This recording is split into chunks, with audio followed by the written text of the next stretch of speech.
we just saw a big load of lumber coming down the road there. Logs. What does that mean? What's happening to the forest in Saskatchewan? From what I hear, there's a big onslaught happening, and there's more logging activity than has ever happened before, is what my friends are telling me. And so I'm curious to go and try to investigate and talk to people and find out just what is happening. The other thing that they're saying is that it's being very unregulated compared to past logging. For instance, like one of my friends who's a trapper said the government would always come in and inspect after a company finished a cut block and not let them log in another cut block until they had done this one properly, and he said there's none of that happening now. So, or maybe very little of that. Anyway, this is what it's going to be good to go and check out. A lot of people in southern Saskatchewan don't really know the true value of the forest. What would you say to them to describe the forests in northern Saskatchewan? Well, it's just phenomenal, all the available resource that's in a forest. And then besides the fact that it can be cut down to make lumber and paper and things like that, it's aesthetically really beautiful, and there's a whole gamut of products besides trees that are in there that we're just starting to learn how to use and benefit from. So I also think the forest is like a kind of a place for people to rejuvenate. I guess we think of that when we think of our summer cabins or something, or going to the lake. People kind of know intuitively that it's a way to get sort of refreshed and rejuvenated from our lives, to spend time in the forest. And then I guess the other thing is the forest helps us to produce oxygen, and it's a carbon sink for helping to deal with particularly CO2 in the atmosphere.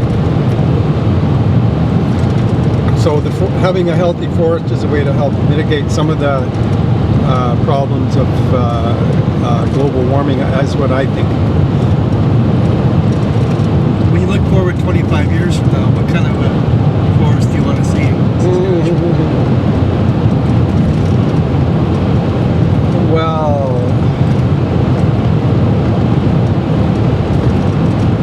I hope that I would like to see a forest that was managed to truly be in a way that was truly sustainable. And I guess as soon as we start saying managed, we're always referring to, or always implied, is the fact that it gets logged. Like if we look out here right now, we can see these vast areas have been logged. We see a few spindly trees sticking up.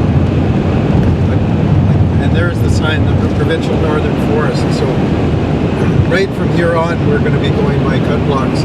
Like, I think we have to be thinking like 200 years or 300 years into the future, and so that we're taking products out of the forest, that when we have to take products out of the forest, and we do it, I do think it's okay to take some trees for lumber and paper, that we do it in a way that allows the same health of forest as we had when it started, like 200 years before or 300 years before. And so I guess, like, just very simply, we wouldn't be taking quite as much out of the forest as we are now.